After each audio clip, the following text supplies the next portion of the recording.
Hello welcome guys मेरे प्यारे बच्चों। आज मैं आपको सिखाऊंगा माइक्रो ऑर्गेनिजम्स क्लास 8 का चैप्टर सेकंड। ये मेरी यूट्यूब के ऊपर पहली वीडियो है। चलो बच्चों शुरू करते हैं सीखना।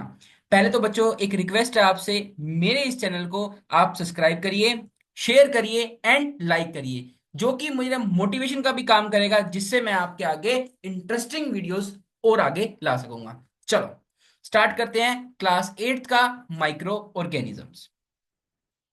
देखो बच्चों, माइक्रो ऑर्गेनिजम्स ना, अगर आपको साइंस पढ़नी है ना बड़े अच्छे तरीके से, तो आपको क्या करना पड़ेगा, वर्ड टू वर्ड पढ़ना पड़ेगा। मतलब क्या है, वर्ड को आपको क्रैक करके पढ़ना पड़ेगा। तो आपको साइंस में कभी कुछ क्रैम करने की रिक्वायरमेंट ही नहीं रहेगी। फॉर एग्जाम्पल देखो बच्चे, माइक्रो ऑर्गेनिज्म। माइक्रो ऑर्गेनिज्म मेरे बच्चों दो वर्ड से मिलकर बना है, माइक्रो एंड ऑर्गेनिज्म। अब देखो माइक्रो का मतलब क्या होता है, वेरी वेरी टाइनी, मतलब इतना छोटा। और ऑर्गेनिजम्स का मतलब क्या होता है, लाइफ।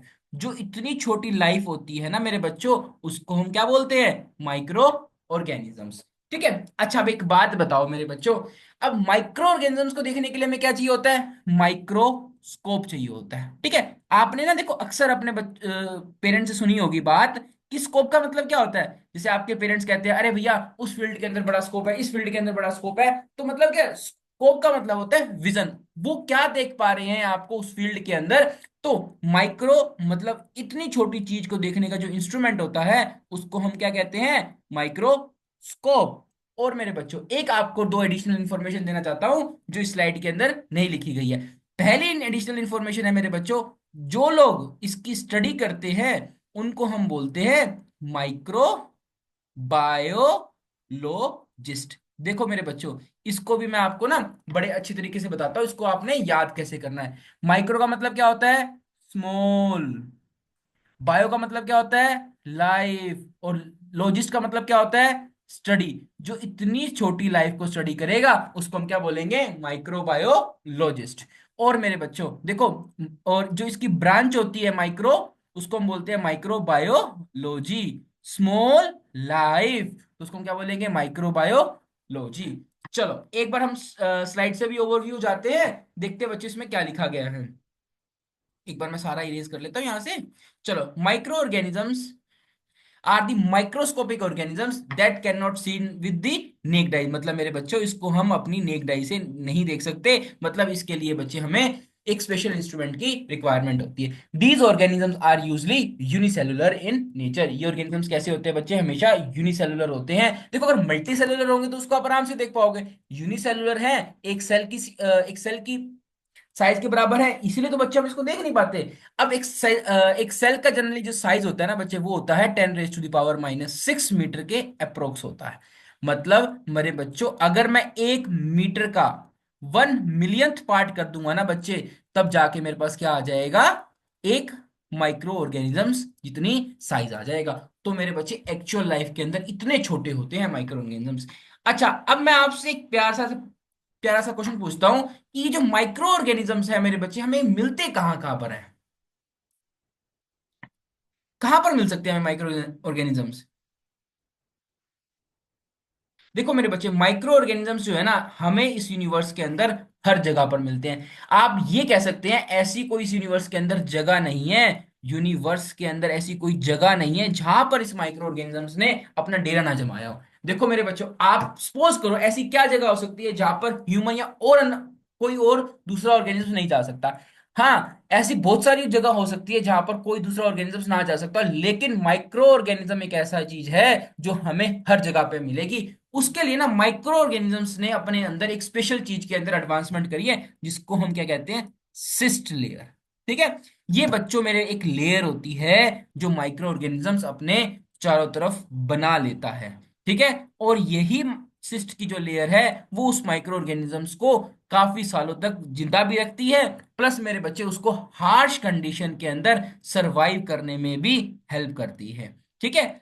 अब देखो मेरे बच्चों, इस सिस्ट कंडीशन की वजह से ही जो माइक्रो ऑर्गेनिजम्स हैं, सब 0 डिग्री मतलब -डिग्रीज में भी सरवाइव कर सकते हैं। और मेरे बच्चों, और वो मोर देन 100 डिग्री सेल्सियस में भी सरवाइव कर सकते हैं मेरे बच्चों। इवन दी लावा में भी बच्चे हमें माइक्रो ऑर्गेनिजम्स देखने को मिले हैं, क्योंकि उन्होंने क्या बना रखी थी, सिस्ट बना रखी थी। देखो मेरे बच्चों, एक बात तो कंफर्म्ड है, इस सिस्ट स्टेज के अंदर माइक्रो ऑर्गेनिजम्स डिवाइड नहीं करते, बट सरवाइव जरूर कर जाते हैं।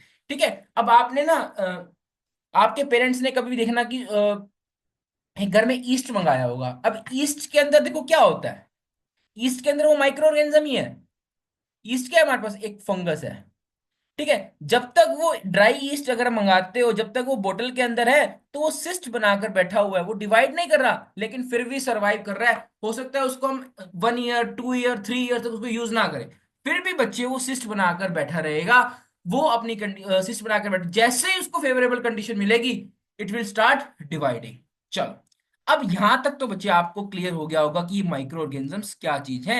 अब हम पढ़ते हैं the types of micro organisms. ठीक है। अगर आपको कुछ भी सेशन के अंदर डाउट लगे, मुझे कमेंट करके बताइए, नेक्स्ट वीडियो के अंदर मैं बच्चों आपको इसका सॉल्यूशन प्रोवाइड करूंगा। ठीक है। चलो, अब हम बात करते हैं टाइप्स ऑफ माइक्रो ऑर्गेनिजम्स से। पहला हम पढ़ेंगे बच्चों बैक्टीरिया। पहला हम क्या पढ़ेंगे, बैक्टीरिया। देन हम पढ़ेंगे फंगी, देन हम एल्गी, और देन हम प्रोटोजोआ के ऊपर जाएंगे। चलो, अब हम स्टार्ट करते हैं बैक्टीरिया को पढ़ना।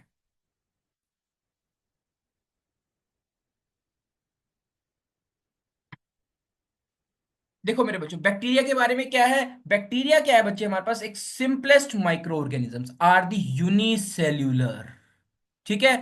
Prokaryotic micro organism. प्रोकैरियोटिक का मतलब क्या है, अगर आपकी लैंग्वेज देखो, अभी आपने ना सेल चैप्टर को क्लियरली नहीं पढ़ा। जब आप सेल चैप्टर पढ़ लोगे ना, तो आपको अच्छे से क्लियर हो जाएगा what is prokaryotic and what is eukaryotic. अभी के लिए हम ये समझ सकते हैं, ये सिंपलेस्ट है मेरे बच्चे, सिंपलेस्ट कह सकते हैं हमारे पास, जो बिल्कुल सिंपल स्ट्रक्चर हो सकता है, मतलब हमारी इस यूनिवर्स का सबसे सिंपलेस्ट माइक्रो ऑर्गेनिजम्स है हमारे पास। ठीक है।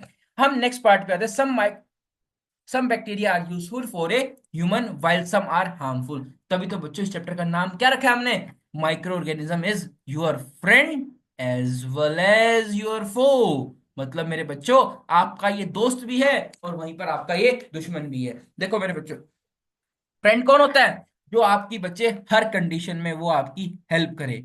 ठीक है। और फो क्या होता है मेरे बच्चे, जो आपको क्या कह सकते हैं, डिटोरिएट करे, मतलब आपको डिग्रेड करे। अब फो का मतलब क्या है? कुछ माइक्रो ऑर्गेनिजम्स बच्चे हमें डिसीज कॉजिंग माइक्रो ऑर्गेनिजम्स होते हैं, तो वो क्या हो गए, हमारे लिए फो हो गए। और कुछ हमारे लिए, जैसे कर्ड के लिए होते हैं हमारे पास कुछ माइक्रो ऑर्गेनिजम्स हो गए हमारे पास, ये डिसीज कॉजिंग हो गई, जैसे ट्यूबरक्लोसिस का बैक्टीरिया हो गया हमारे पास, टाइफाइड का बैक्टीरिया हो गया, तो वो क्या हो गए बच्चे, हमारे लिए फो हो गए। चलो, नेक्स्ट पॉइंट डिस्कस करते हैं। देखो बैक्टीरिया के बारे में ना बच्चे, एक पॉइंट बड़ा इंपॉर्टेंट है। बैक्टीरिया जो है ना, डिवाइड बड़ी फास्ट करता है, क्योंकि बच्चे इसका इतना सिंपल स्ट्रक्चर है, तो इसके लिए डिवाइड करने के अंदर इसको कोई प्रॉब्लम नहीं आती। It can divide very fast. आप इन पॉइंट को नोट भी कर सकते हो और अपने एग्जाम्स के अंदर एज इट इज करके आओगे। आपके पॉइंट्स भी गलत नहीं होंगे, और आपको क्या कहते हैं, इनको याद करना भी आसान है। It can divide very fast. चलो, अब हम चलते हैं नेक्स्ट पॉइंट की तरफ। They are the four major types. देखो बच्चों, इनको हमने शेप्स की बेसिस के ऊपर, इनको हमने चार पार्ट्स के अंदर डिवाइड किया है। पहला पार्ट क्या है बच्चे, बेसिलस। बेसिलस शेप होती है बच्चे हमारे पास कैप्सूल लाइक शेप। ठीक है। इसको हम रोड लाइक शेप भी बोलते हैं। और दूसरा है बच्चे विब्रियो। विब्रियो का मतलब क्या होता है, कोमा शेप माइक्रो ऑर्गेनिजम्स। और थर्ड है बच्चे कोकाई, मतलब spherical micro organism, spherical shaped micro organisms. और फोर्थ होता है बच्चे spirally, spiral micro organism, spiral shape micro organisms. अच्छा, अब आपने ना एक सेवंथ में भी पढ़ा होगा कि भैया एक बैक्टीरिया होता है जिसका नाम होता है हमारे पास लैक्टोबैसिलस। देखो, लैक्टोज वर्ड तो आया है हमारे पास कहां से, मिल्क शुगर से हमारी ड्राइव्ड हुआ है। और बेसिलस क्या है, इसकी शेप है मेरे बच्चों। तो यहां से बच्चे लैक्टोबैसिलस का जो है वो नाम आया है। तो ऐसे ही बच्चे माइक्रो ऑर्गेनिजम्स के नाम रखे गए। जैसे फॉर एग्जांपल बच्चे, हमारे पास आता है विब्रियो कोलेरा।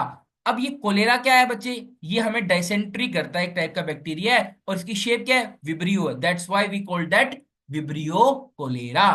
चलो, अब हम इसके नेक्स्ट पॉइंट के बारे में डिस्कस करते हैं। नेक्स्ट पॉइंट क्या है इसका,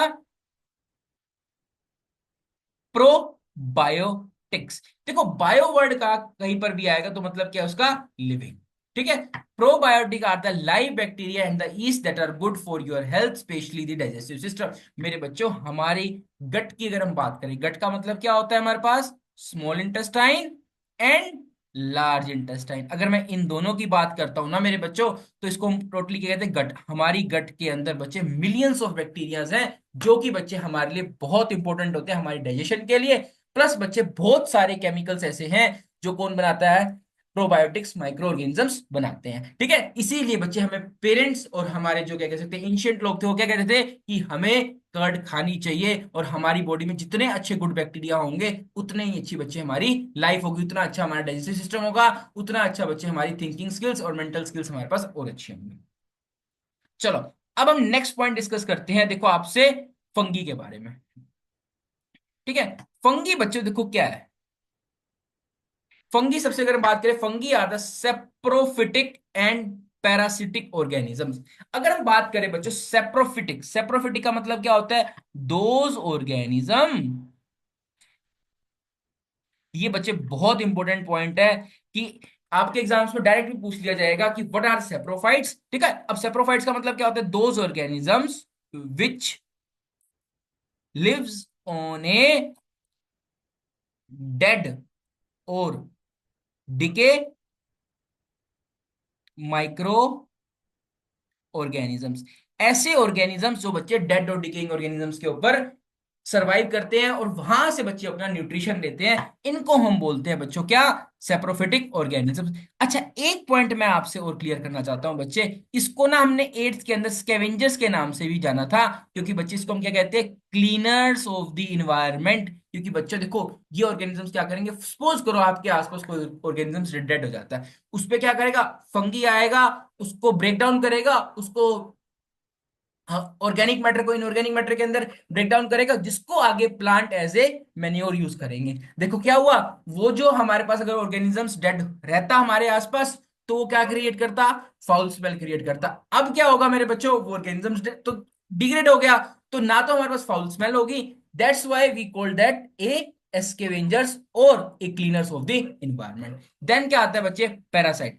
अब पैरासाइट क्या होते हैं बच्चे, ये ऑर्गेनिज्म किसी लिविंग ऑर्गेनिजम्स के ऊपर रहते हैं, उसके ऊपर फीड करते हैं, और ये लिविंग ऑर्गेनिजम्स को हार्म नहीं करते। हार्म तो करते हैं बच्चों, लेकिन बट डेड नहीं करते, क्योंकि मेरे बच्चों, क्योंकि इनका काम किस पे चलता है, उसी होस्ट ऑर्गेनिजम्स के ऊपर चलता है, इसीलिए बच्चे उसको कभी भी वो डेड नहीं करेंगे। फॉर एग्जाम्पल जैसे बच्चे देखो, फंगी तो हो ही गया इसका एग्जाम्पल, और जैसे जुएं हो जाती है इसको हम लाइसिस बोलते हैं, लीच कह सकते हैं हमारे पास। आपको पता है एक बात, जो बेबी मदर के अंदर ग्रो कर रहा होता है, वो भी एक टाइप का पैरासाइट होता है। अब आप कमेंट में मुझे बताएंगे वो किस टाइप का पैरासाइट होता है हमारे पास। चलो, देखो अभी हमने जो पढ़ा था, बैक्टीरिया तो क्या था बच्चे, हमेशा यूनिसेल्यूलर था।